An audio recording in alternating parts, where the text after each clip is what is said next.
আলাদা ঘটনায় দেশের বিভিন্ন স্থানে ৬ জন নিহত হয়েছেন। চট্টগ্রামের হাট হাজারীতে মোহাম্মদ আজম নামের পুলিশের সোর্সকে গুলি ও কুপিয়ে হত্যা করেছে দুর্বৃত্তরা।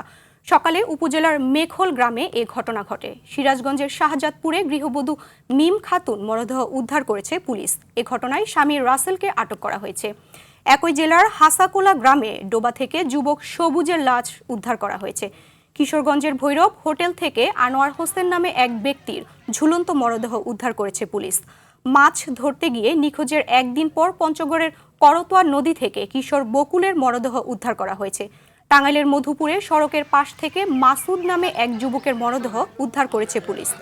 গাজীপুরের শ্রীপুরে পারিবারিক কলহের জেরে 2 সন্তান সহ মা বিষ পানে আত্মহত্যার চেষ্টা করেছেন। গুরুতর অবস্থায় 3 জনকেই হাসপাতালে ভর্তি করা হয়েছে।